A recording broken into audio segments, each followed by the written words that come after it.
Adelante. Muchas gracias. Muy buenos días tengan todas y todos ustedes. Bienvenido a a la sesión del día de hoy de este diplomado en Derechos Humanos Político-Electorales. Mi nombre es Juan Abelardo Hernández y el día de hoy voy a complementar la sesión que han tenido ustedes con el profesor Alexander. Me toca hablar sobre derechos de otros grupos vulnerables, personas con discapacidad. Y el día de hoy, en particular, me gustaría abordar un tema que en realidad es un complemento un poco más dirigido y aterrizado a lo que ha sido el tema de las reformas o las adaptaciones, los ajustes razonables encaminados a acabar con estas líneas de estas barreras del campo de la discapacidad. En particular, me gustaría mostrarles y revisar con ustedes una sentencia, que fue una sentencia hito del año 2015. De hecho, es una sentencia que, vamos a ver, tiene ya tal vez algunos aspectos superados, pero otros que son muy importantes e innovadores y son relevantes. Quiero platicarles sobre esta sentencia, que en el 2015, les digo, fue muy relevante porque tiene que ver con una persona con discapacidad.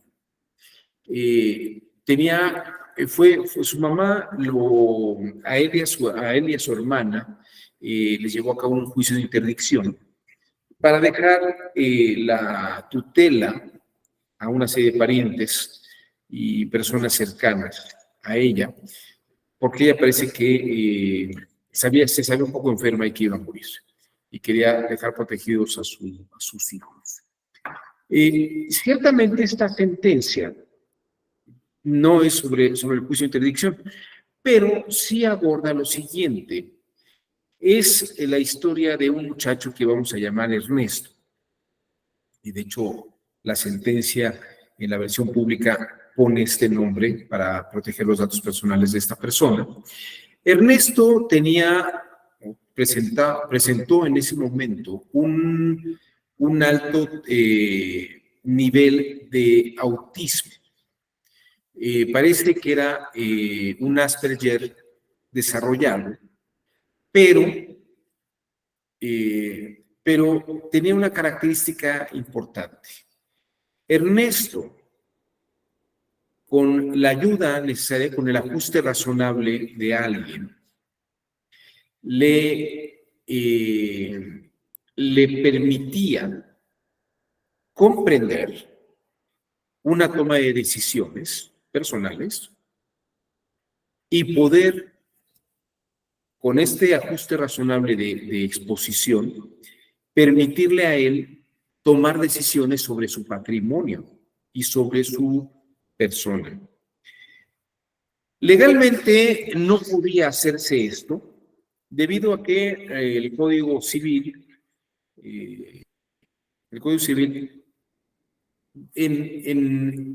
el artículo que determinaba quiénes no tenían capacidad jurídica, por un lado señalaba a los menores de edad, pero por el otro a las personas con discapacidad de un nivel de alienación mental, diríamos, que hacía mucho más difícil su relación con las demás personas. Y de hecho, me gustaría platicar con ustedes este caso de este señor Ernesto, porque ciertamente, y sin duda alguna, Ernesto fue víctima de graves violaciones a sus derechos humanos por la forma en que lo abordaban y lo trataban. Y habrá que decir precisamente en qué contexto se está dando esto. Entonces, si me permiten, voy a compartir con ustedes parte del texto, para que vean ustedes en qué condiciones habían.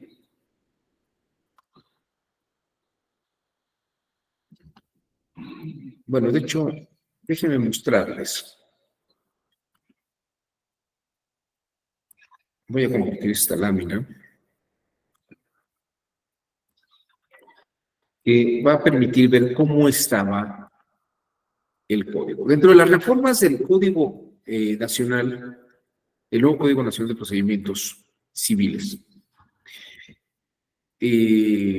podemos ver que hay una modificación importante y parece que el término incapacidad jurídica parece que estaba aparejado, por lo menos en algún rubro, con el término de personas con discapacidad.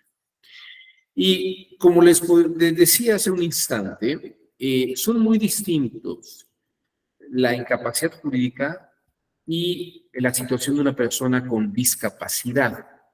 Porque la incapacidad jurídica se entiende en razón de una persona que no puede tomar decisiones por sí mismas. Una persona que no puede tomar decisiones por sí misma, perdón. Sería una persona incapaz. Y primordialmente el Código Civil se establece en esta categoría a una persona menor de edad. Sin embargo, podría darse el caso de una persona mayor de edad con discapacidad mental que por la condición de su estado psicológico o de su estado neurológico no pudiera tomar una decisión por sí mismo. Pero, a ver, esto es lo cuestionable. Una persona con discapacidad verdaderamente no tiene esta capacidad para tomar decisiones. Porque, en todo caso, si se hacen los ajustes razonables, puede, de alguna manera, no curar el asunto, pero sí romper la barrera. Esto es muy importante, romper la barrera que existe con la discapacidad. De hecho, una cosa es un ajuste razonable y otra cosa es hacer las adecuaciones para romper las barreras. Cuando se habla con personas de discapacidad, y estoy hablando de personas con alguna discapacidad física o clínica, no social, como podría ser tal vez una persona de un pueblo originario que no habla español, me estoy refiriendo en este caso en particular a una persona con discapacidad física o mental o psicológica. Romper la barrera.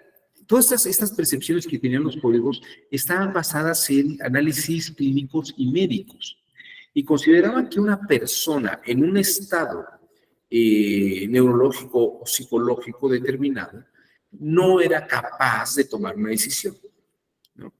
Sin embargo, hemos avanzado mucho en los estudios clínicos y precisamente como a una persona con discapacidad tal vez física, una persona que requiera de una silla de ruedas, se puede hacer acciones afirmativas como poner rampas para que esta persona pueda subir niveles o disponer de elevadores. Estas acciones afirmativas rompen barreras, rompen la barrera de la condición de igualdad de una persona con discapacidad y no necesariamente por eso una persona con incapacidad jurídica, ¿no? En el caso del ajuste razonable, se puede romper la barrera de una persona con discapacidad neurológica, o psicológica o mental para que pueda hacerse ese quiebre de barrera, como sería la rampa para la persona discapacitada con silla de ruedas, con discapacidad, y en ese sentido poder, con el ajuste razonable, romper la barrera. Ahora bien, solamente en ese sentido, pues podemos hablar de una incapacidad jurídica de un menor de edad sin una discapacidad física, y en el caso de una persona con discapacidad, puede hablar de una persona tal vez sin un brazo, pero que tenga plenamente capacidad jurídica. Tal vez un menor de 15 años no puede trabajar porque no tiene la capacidad o no tiene la condición. Bueno, estas cosas son las que hay que ir precisando y con la idea de que podamos resolver el asunto. De este modo, podremos tener el conjunto de personas que tienen incapacidad jurídica para el Código Civil, tenían incapacidad jurídica para el Código Civil, y personas con una discapacidad, que no necesariamente quiere decir que sean personas con incapacidad jurídica. Como venía trabajándose la idea de la incapacidad jurídica en cuanto al campo de la discapacidad, se decía que había personas con una discapacidad mental severa, con daños severos. Estas personas, por ejemplo, con un síndrome de Asperger avanzado, tal vez no podían tomar decisiones por voluntad propia y se les catalogaba dentro de la incapacidad jurídica. Siendo esto así, el caso Ernesto, del que le estoy platicando, es el caso de un joven que fue declarado en estado de interdicción. Y van a ver ustedes muy brevemente cómo se va a dar la relación con la sentencia, un poco la historia. La hermana muere, la mamá muere y él queda a cargo de una tutora, él y su hermana. La hermana luego muere y la tutoría va cambiando de pariente en pariente, incluso de medios hermanos o medios tíos, cosas de este tipo. Y llega Ernesto un momento en el que él tiene una persona de confianza que lo cuida y él incluso se enamora de esta persona y se casa con ella. Quienes llevaban la tutela piden que se anule ese matrimonio que no se llevó a cabo con la autorización o la tutela de la persona responsable. Y Ernesto dice, es que yo quiero casarme con esta persona y además quiero tomar decisión sobre mi matrimonio con la ayuda de la persona que yo quiero. Llegaron a un juicio, el juez anuló el matrimonio y prácticamente dejaron a Ernesto en una condición en la que estaba subordinado a su tutor, no podía casarse y tampoco podía disponer de sus bienes. El asunto llegó a la Suprema Corte de Justicia. Y quiero que vean ustedes, vamos a revisar la sentencia muy brevemente, algunos aspectos importantes. Quiero que vean ustedes que la sentencia está escrito en lo que se llama lectura fácil. La sentencia está redactada en una primera parte, en las 11 primeras hojas, de tal forma que Ernesto pueda entender qué resolvió la Corte. Hoy en día, con las ideas de la reforma procesal, no solamente es hacer la síntesis de la resolución, sino que la sentencia completa tendría que estar redactada en un lenguaje fácil para la persona con discapacidad, porque tiene derecho a saber todo el proceso y todo el discurso.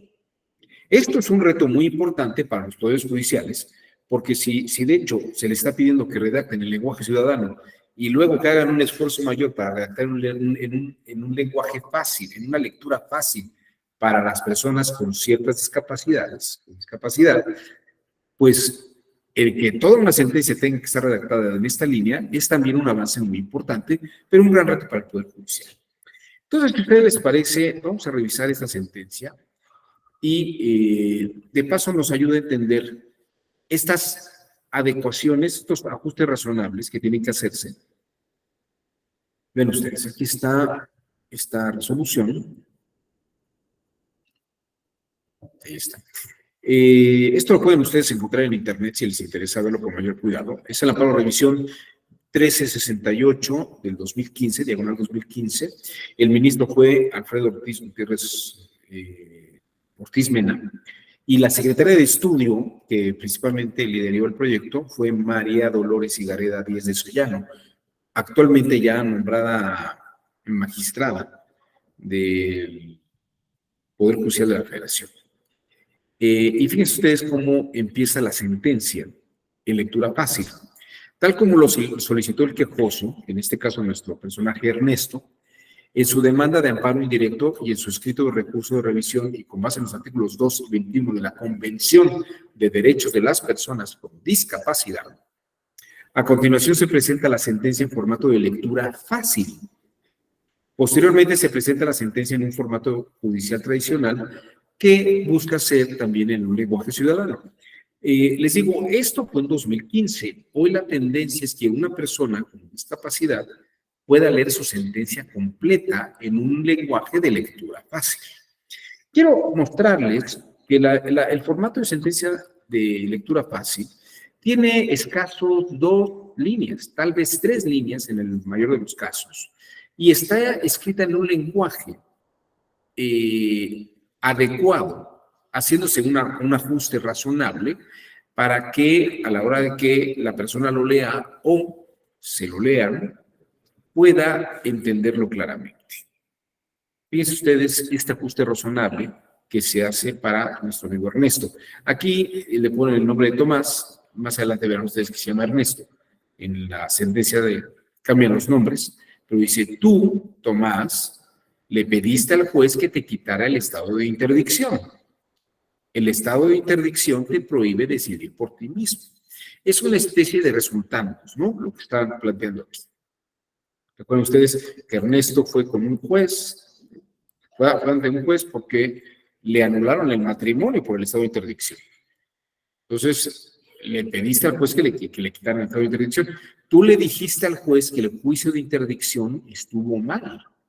Nadie te explicó de qué trataba el juicio y no te dejaron opinar. Y esto fue muy brutal porque en las audiencias Ernesto quiso dar su opinión y el juez, no hablándole a Ernesto, sino hablándole al tutor, le ordenaba al tutor, dígale a la persona con discapacidad, a la persona que está bajo su tutela, que guarde orden y silencio, ¿no? Como si fuera una escena del planeta de los simios de Charlton Heston. Rebajan, el juez victimiza a Ernesto, o Tomás en este caso, porque no le da la oportunidad y la opción de hablar, considerando que su estado mental es un estado de incapacidad, pero además no solamente jurídica, tal vez humana, ¿no? Que lo que pudiera decir ni siquiera podía ser relevante. Luego continuó, tú le dijiste al juez que tu tutor no debe opinar por ti, porque tú puedes opinar por ti mismo. Tú le dijiste al juez que nadie te explicó las consecuencias del juicio de interdicción y finalmente vean ustedes cómo va cerrando en algunas partes. El juez decidió que no iba a revisar tu caso. El juez dijo que tu tutor opinó por ti en el juicio de interdicción y el juez dijo que no era necesario que opinaras. Entonces, ¿qué pasó? Tú le pediste a los ministros de la Suprema Corte de Justicia de la Nación que revisaran si la decisión del juez estuvo bien. Y luego, por letra un poco más grande, ya le van diciendo que resolvieron. Los ministros te dimos la razón, nadie te explicó qué es el juicio de interdicción, ni te dejaron opinar, ¿no? Entonces, vean ustedes, esta es una sentencia de lectura fácil. Esto es un reto de inteligencia. Para los que redactan sentencias en lenguaje ciudadano y lectura fácil, esto verdaderamente es un reto de inteligencia, porque tienen que adecuar el texto y las ideas a 2 líneas en un lenguaje simple, que además, por estar escrito de esta forma, no le quitan lo absoluto nada a la sentencia en su carácter jurídico. Bien, quiero que vean ustedes esta condición. Bueno, finalmente vamos a ver.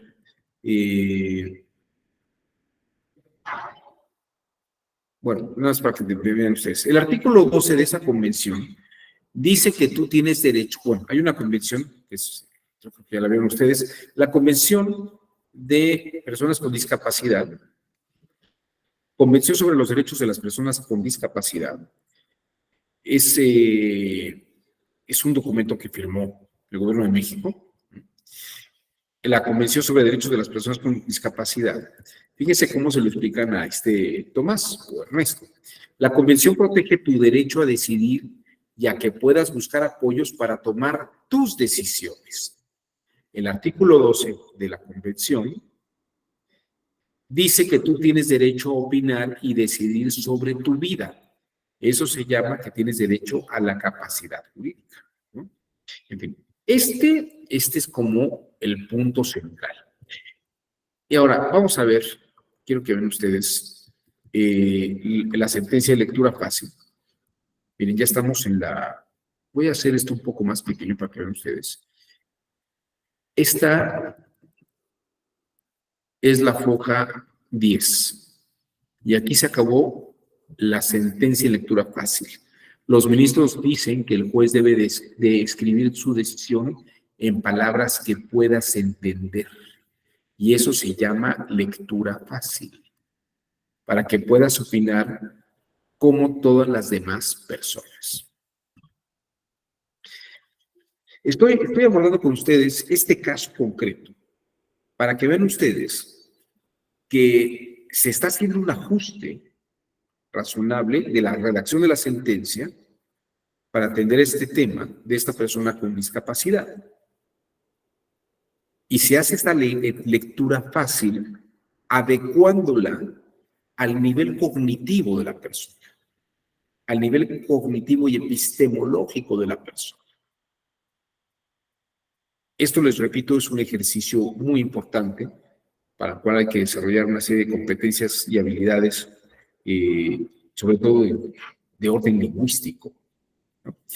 Quiero que vean ustedes que estoy planteando un caso concreto. Si habláramos de una persona que no tiene una discapacidad física, vamos a pensar una persona tal vez en una situación de interconectividad, donde pudiera ser una persona afrodescendiente, originaria o integrante de pueblo originario, y que además no hable español, ¿no? Que solamente hable una lengua originaria. Una sentencia en lectura fácil tendría que ser una sentencia que, aparte de estar traducida a su lengua original, para que alguien se la lea, tendría que estar también redactada con un carácter para que el intérprete, la o el intérprete, lo ajuste razonablemente a la comprensión de esta persona. ¿Cuál es la diferencia entre traducir e interpretar, por ejemplo? Déjenme platicarles una anécdota de una amiga mía, otomí, de origen otomí. Ella en realidad ya nació en la Ciudad de México, habla perfecto español, conoce algo del otomí, de sus parientes, y decía ella que un día fue a visitar a su abuela en el Estado de México, y la abuela, que no habla español, le habló en otomí, le dijo algo en otomí que mi amiga interpretó, que mi amiga tradujo. Ve al lugar donde habita el agua y dime cómo está. Ve al lugar donde habita el agua y dime cómo está. Esa es una traducción. Ella sabe otomí y ella traduce. Pero decía, es que no te entiendo, abuela. ¿A dónde quieres que vaya a visitar al agua, no? Ve al lugar donde habita el agua. Visítala y dime cómo está. Y entonces, después de que la abuela varias veces le repitió lo mismo, y mi amiga no entendía nada, una tía, que estaba allí, que vive con la abuela, le dice, lo que quiere ella es que vayas a ver el pináculo, porque ha estado faltando el agua, quiere saber en qué nivel de llenado está. Eso es interpretar. Vean ustedes que la traducción no necesariamente es interpretación. Y en ese sentido, una sentencia tendría que tener la lectura fácil de traducción y de interpretación. Todos estos aspectos son muy importantes porque la gente con discapacidad tiene derechos y el derecho a enterarse de qué van sus asuntos. Esto es muy importante. Y sobre todo, de acuerdo también lo que estamos revisando, que es esta convención de personas con discapacidad, es muy relevante, porque efectivamente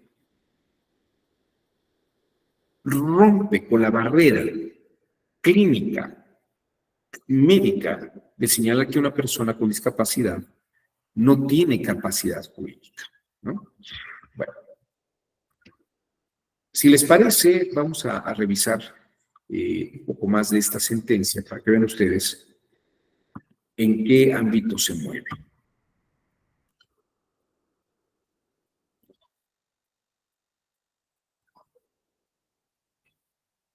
Les digo, esta sentencia la pueden ustedes bajar, de hecho la pueden encontrar como la sentencia de lectura fácil. Y bueno, esta es una sentencia que también ha servido de modelo para lo que son las sentencias de redacción en lenguaje ciudadano. Y ustedes me van a preguntar, ¿qué tiene que ver el lenguaje ciudadano con la discapacidad? Les diría que el lenguaje ciudadano forma parte del proyecto de justicia abierta. El proyecto de justicia abierta es precisamente que los justiciables y la sociedad en general pueda auditar, revisar el trabajo de sus operadores jurisdiccionales, que vean que efectivamente se está siguiendo la ley, se está interpretando de una manera adecuada para poder resolver problemas de orden jurídico de una manera adecuada, ¿no? Les diría, y sobre todo que sean en un lenguaje no críptico, sino de fácil comprensión. Vean ustedes aquí, en este caso, esta sentencia, fíjense cómo empieza cuando hablan de los antecedentes del caso. Hace un esquema, diríamos que permite diagramar todo el asunto.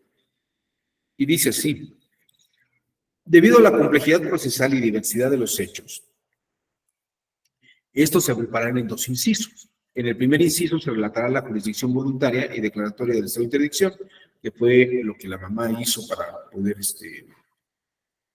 según ella, proteger a su hijo. Y el segundo inciso se referirá al juicio sucesorio, en el que el muchacho Ernesto hereda y pues él quiere disponer de sus bienes junto con la pareja con la que él se quiere casar, pero el tutor no lo acepta, ¿no? Entonces, fíjense, aquí nada más vamos a revisar brevemente esto, y de paso creo que serviría para ver cómo se hace una sentencia en lenguaje ciudadano, en lenguaje fácil. Dice, declaratoria del estado de interdicción. De la información que consta en el expediente se advierte que Luisa promovió en vía de jurisdicción voluntaria la declaratoria de interdicción de sus hijos Ernesto y Sofía y que se decreta la tutela legítima a su favor. Todas las notas de pie de página, si ven ustedes, la sentencia no tiene las referencias legales, pero todo eso se está colocando a pie de página. Jurisdicción voluntaria tal, foja 6870, falleció el tal como consta en el acta de defunción localizada. Todas esta redacción se hace a pie de página para que la lectura no se interrumpa sobre el asunto mismo de las personas que tienen esta discapacidad de comprensión del texto. Una vez hechos los reconocimientos médicos y seguidos desde los trámites de ley, el juez declaró el estado de interdicción de Ernesto y Sofía, mediante la sentencia del 95, ¿no? Fallece la madre tutora, Ernesto vive con su media hermana, Flor, quien posteriormente también fallece, y por ello después de esa fecha, quien asiste a Ernesto es Fernanda, hija de Flor y sobrina de Ernesto. Más adelante, en atención a un escrito presentado por el curador Héctor, se designó como tutriz a Patricia, también hija de Flor, media hermana de Fernanda y sobrina de Ernesto. En fin, como verán ustedes, Ernesto queda a merced de toda esta familia. En 2012, Ernesto contrajo matrimonio con Marta, quien promovió un incidente de remoción y designación de tutora en la que solicitó la separación de Patricia del cargo de tutriz. Ella, Ernesto se casa con ella y Marta, el personaje Marta dice, bueno, pues ahora yo te voy a ayudar porque yo soy tu esposa. Sin embargo, en un juicio se declara la nulidad del matrimonio de Ernesto y de Marta y el juez, mediante sentencia interlocutoria, removió a Patricia de su cargo de tutriz y nombró como representante a Marta, ¿no? Inconformes con la resolución, la presidenta del Consejo Local de Tutelas de la Delegación Miguel Hidalgo y Patricia promovieron recursos de apelación.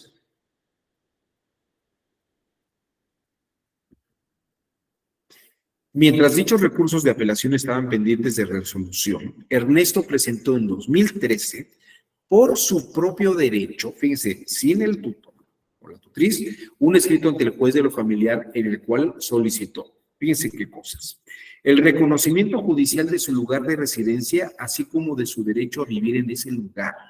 Él quería vivir allí, no donde la tutriz le dijera. El reconocimiento de su derecho a vivir de manera independiente y a elegir a las personas con las que él desea vivir. 3. El reconocimiento de su derecho a disponer de sus ingresos económicos y a administrar los gastos de su vida independiente. ¿No? Que el juez se abstuviera de ordenar y sujetarlo a vivir en domicilio alguno y con persona alguna. El juez emite una resolución en la que determinó no acordar lo solicitado por Ernesto hasta que la promoción fuera interpuesta por su representante legal, ¿no? Que tu representante legal diga que sí puedes hacerlo. En contra de esta resolución, Ernesto interpuso el juicio de amparo indirecto. El asunto llega a la corte, ¿no? Y finalmente,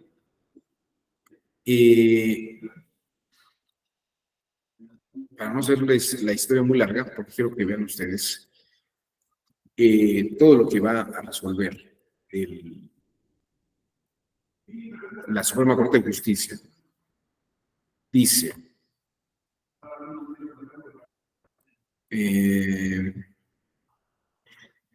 la materia de controversia.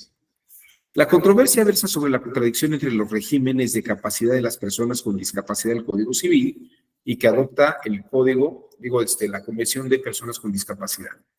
En los artículos 23 y 450, fracción 2 del Código Civil, disponen régimen de estado de interdicción que asume el modelo médico y rehabilitador en el que se limita la capacidad de ejercicio de la persona imponiéndole un tutor que suple la voluntad y mediante el cual ejerce de manera indirecta sus derechos. Y como lo dice, es un modelo médico o rehabilitador, como señalando que el estado mental de las personas con discapacidad de ese tipo son enfermos, cuando de facto, pues nacieron así, y esto no se puede decir que sea una enfermedad, forma parte de una naturaleza y son personas con derechos humanos.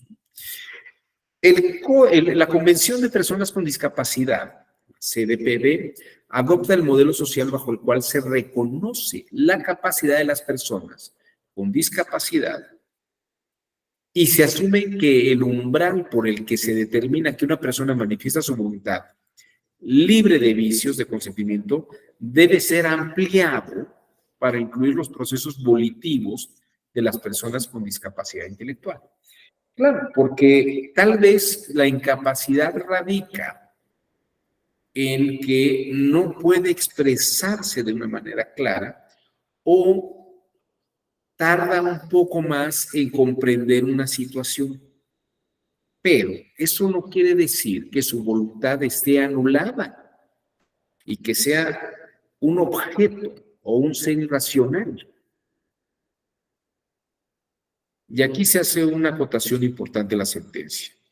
En este apartado manifiesta que tiene un retraso mental moderado, de naturaleza incurable, desde aproximadamente los 5 años de edad.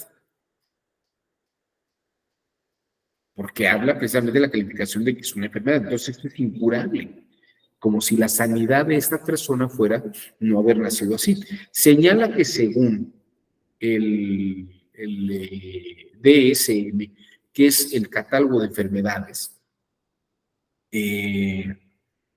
afirma sobre enfermedades mentales, dice, el retraso mental es una capacidad intelectual significativamente inferior al promedio que provoca déficit o alteraciones de ocurrencia adaptativa actual. O sea, que la persona tal vez tarda, no tiene plenamente eficacia. La palabra es muy buena, eficacia para interactuar socialmente. En por lo menos 2 de las siguientes áreas, comunicación personal y vida doméstica, habilidades sociales interpersonales, utilización de recursos comunitarios, autocontrol, habilidades académicas, funcionales, trabajo, ocio, salud y seguridad. Expuesto lo anterior, expresa propiamente sus conceptos de violación en la cual alega la inconstitucionalidad de la figura del estado de interdicción prevista en el Código Civil, porque Ernesto sí puede hacer algunas cosas. Y pues aquí es precisamente donde ya hacen y avalan toda esta condición. Bueno, el artículo 12 de la Convención de Personas con Discapacidad precisamente refiere a que tiene derecho, Ernesto, a no ser privado de su capacidad jurídica, ¿no? Y que él puede presentar por su propia cuenta los procesos, las actuaciones necesarias para poder solicitar pues, que es su derecho político. Dice, al interpretar el artículo 12 de la Convención de Personas con Discapacidad, el Comité sobre los Derechos de las Personas con Discapacidad ha expresado que el derecho al igual reconocimiento como personas ante la ley entraña que la capacidad jurídica es un atributo universal inherente a todas las personas en razón de su condición humana. Entonces, no es un muchacho enfermo, es un ser humano con discapacidad, pero tiene capacidad jurídica inherente a su condición. No hay ninguna circunstancia que permita privar a una persona del derecho al reconocimiento como tal ante la ley o que permita inhabilitar tal derecho. Y fíjense, aquí está uno de los puntos relevantes. La Suprema Corte considera oportuno insistir en la distinción entre capacidad jurídica y capacidad mental. La capacidad jurídica consiste tanto en la capacidad de ser titular de derechos y obligaciones, son capacidad de goce, como la capacidad de ejercer esos derechos y obligaciones, capacidad de ejercicio. Ciertamente, la capacidad jurídica y la toma de decisiones, que requiere una autonomía de la voluntad, son conceptos que se encuentran estrechamente vinculados y constituyen herramientas fundamentales para que una persona pueda participar en la vida jurídica. Pero también tiene su impacto en la vida cotidiana. Si bien ambos, capacidad jurídica y autonomía de la voluntad, parten de una tradición civilista, se han proyectado como derechos humanos. Siguiente párrafo. La capacidad mental se refiere a la aptitud de una persona para adoptar decisiones que naturalmente varía de una persona a otra y puede ser diferente para una persona determinada en función de muchos factores, como pueden ser ambientales y sociales. De hecho, el hecho de que una persona tenga una discapacidad o una deficiencia no debe ser nunca nunca motivo para negarle la capacidad jurídica. Este es el punto esencial. El hecho de que una persona tenga una discapacidad o una deficiencia no debe ser motivo, nunca motivo para negarle la capacidad jurídica ni derecho alguno. Y entonces, ¿qué es lo que sugiere la Corte? El quejoso también señala que en sus conceptos de violación, que con el régimen de interdicción se viola la obligación convencional de establecer salvaguardias adecuadas y efectivas para el ejercicio de la capacidad de justicia, pues se adapta a las circunstancias de cada persona ni es proporcional. De igual manera, aduce que la interdicción no respeta los derechos, voluntad y preferencia de las personas con discapacidad. La interdicción ataca su derecho. Entonces, fíjense ustedes qué resuelve.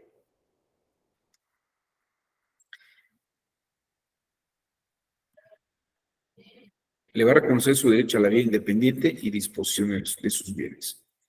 Vean ustedes, dicen,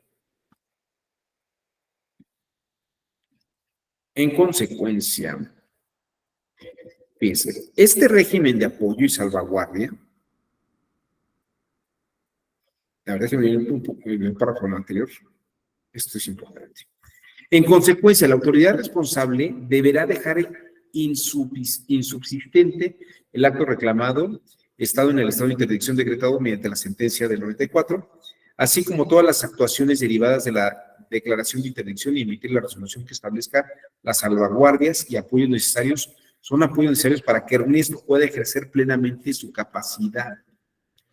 Tiene que tener salvaguardias y apoyos necesarios. Este régimen de apoyo y salvaguardia puede incluir la designación que haga Ernesto. Ernesto puede decir, yo quiero que esta persona me ayude. Es una persona de confianza para que, con pleno respeto a su voluntad y preferencias personales, conforme a lo expuesto en su demanda de amparo, le auxilie con la tarea de que caso por caso no puede realizar, como puede hacer lo siguiente: planchar su ropa y coser los botones que en algún momento lleguen a desprenderse de su ropa, o enmendar alguna prenda que así lo requiera, recordarle qué documento requiere para realizar algún trámite del banco, en su entidad gubernamental, llevar la INE, ahora el pago de servicio de agua, luz, teléfono, explicarle cómo llegar a un lugar o la ubicación de referencia, acompañarle en caso de que desee abrir una cuenta bancaria para que le explique el contrato que tendría que firmar, así como asesorarle en la manera en que lo debe realizar, y que debe realizar el cobro de un cheque o un depósito bancario. Que esto no solamente tendría que hacerse para una persona con discapacidad, sino también para cualquier persona sin una discapacidad mental, porque esto precisamente permitiría que la gente no cometiera tantos errores, ¿no? Me parece que esto es muy común en personas que supuestamente están en un estándar cognitivo común. Explicarle el contenido que se desglosa de un estado de cuenta, acompañarle al médico para un chequeo anual o por supuesto que se encuentre enfermo, ayudarle a conseguir la cita médica, ayudarle a organizar su tiempo para ser puntual y calcular las distancias, realizar una lista de cosas que debe de comprar cuando vaya al mercado o al supermercado. En fin, ahí tienen ustedes. El juez debe aplicar con claridad debe explicar con claridad y con lenguaje apropiado a su nivel de comprensión para respetar el derecho de accesibilidad cognitiva, el significado y la consecuencia de nombrar una persona que le asista, así como la posibilidad que tiene de modificar dicho nombramiento en cualquier momento, si así lo desea, en el entendido de que la asistencia personal se refiere al apoyo humano como un instrumento para permitir la vida independiente, ¿no? Y ya, a partir de eso, pues Ernesto tiene esta posibilidad de vida. Entonces, quiero mostrarles que esta sentencia del 2015 fue muy importante. Y ahora, con la aparición del Código Nacional de Procedimientos Civiles, este es uno de los aspectos más relevantes, donde precisamente se termina esta incapacidad jurídica a las personas en lo que se había declarado como un estado de interdicción, porque se hace la distinción entre una discapacidad y un derecho. Y lo que habría que hacer son los ajustes razonables para estas personas con discapacidad de este tipo.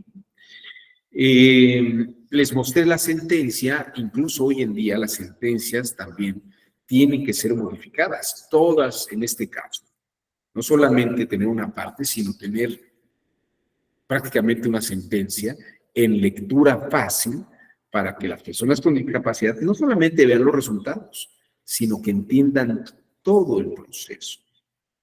Esto va a implicar un ejercicio de recapacitación y de aprendizaje de cómo se deben hacer las cosas y adaptarlas por parte de la judicatura.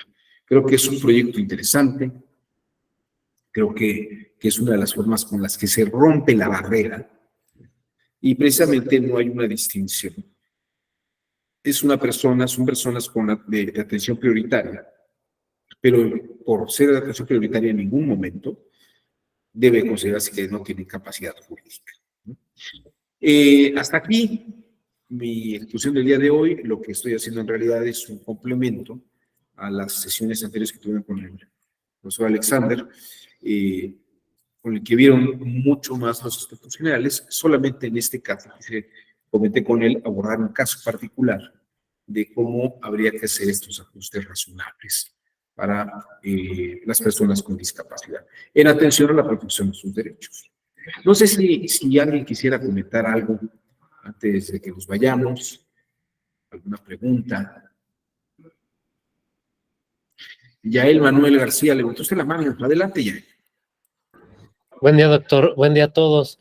Únicamente, muy interesante la sentencia, doctor, muy enriquecedora su clase, pero sí me gustaría estudiarla más a fondo. ¿Me podría repetir el número de expediente? No lo alcancé a dar nota. Con todo gusto, con todo gusto. Te lo doy.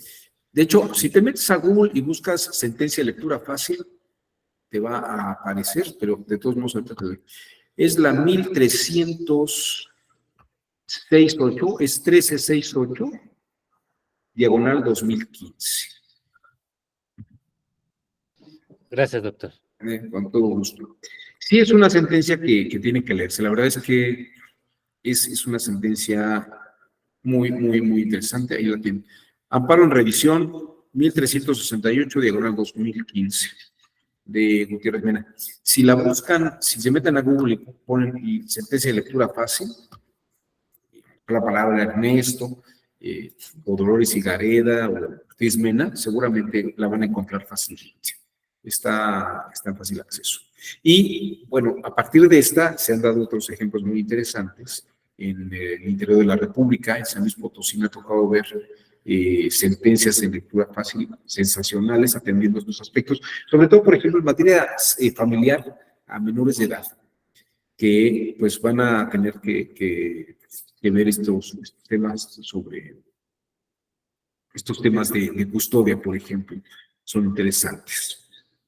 Y bueno, en materia electoral, sin duda alguna, piensen ustedes que me parece que lo que podría ser más inmediato es esta situación de los pueblos originarios, que tienen a veces conflictos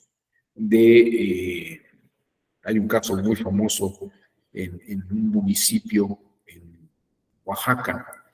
Bueno, son muchos de estos casos en que las comunidades, por usos y costumbres, en algunos municipios, unas comunidades por tradición siempre eligen a los dirigentes o a los administradores del municipio. Y otras comunidades que no han tenido ese uso y costumbre quedan fuera.